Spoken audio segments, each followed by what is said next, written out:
This book is the story of three young women, all right around the age of 30, living in Manhattan, and they get together over dinner one night and make a pact that they are going to completely change their lives in 1 year. One of the friends, Emmy, has just broken up with her boyfriend, and she is tired of monogamous relationships.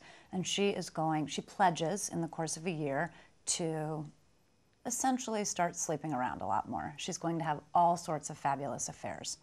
And her friend Adriana, who is this gorgeous Brazilian party girl, already has lots of affairs and sleeps around with plenty of men. So Adriana pledges that she is going to find a husband in 12 months or less. It's time. And the third friend, Lee, can't think of anything she wants to change. She has a great boyfriend, she has a great apartment, she has a job she loves, and overall, she can't think of anything to add to the pact.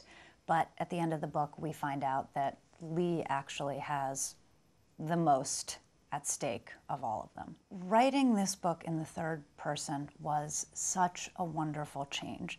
I was really nervous about it at first because both The Devil Wears Prada and Everyone Worth Knowing were the first person, and it's natural, I do it all the time, even though you know that narrator and author are not one and the same, it's very natural for people to assume that both of those were just completely my story. So by writing in the third person, it's really nice to have a little distance. I can actually feel free to make things up, and it's also been fun with this book because it's from the perspective of three characters instead of just one. So it's been a lot more liberating. I wrote my very first sex scene in this book, which I was absolutely not able to do before. When you're writing in the first person, it just seemed too close. Supersonic, magnifique, très très cool et très très chic.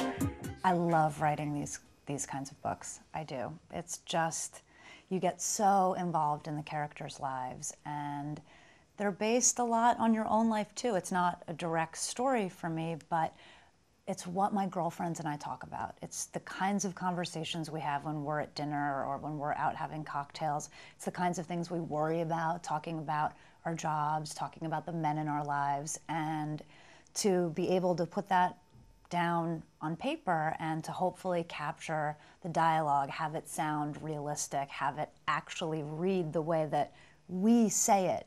There's nothing worse, I think, when you're reading a novel and you read a line or two of dialogue and you say, nobody would ever say that. People don't talk like that. It takes you right out of the story.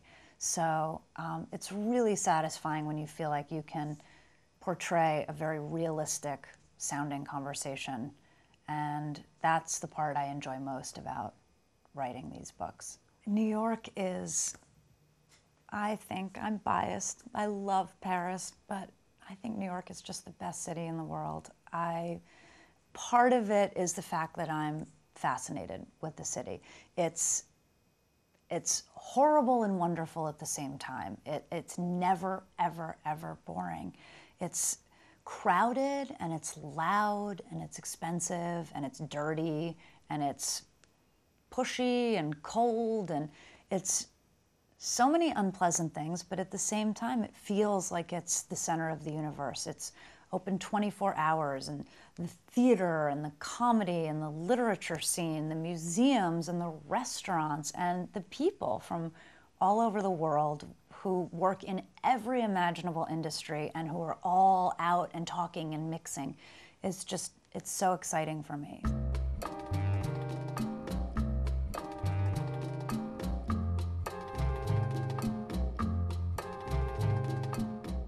It was the most thrilling experience in the whole world to have The Devil Wears Prada adapted to the big screen.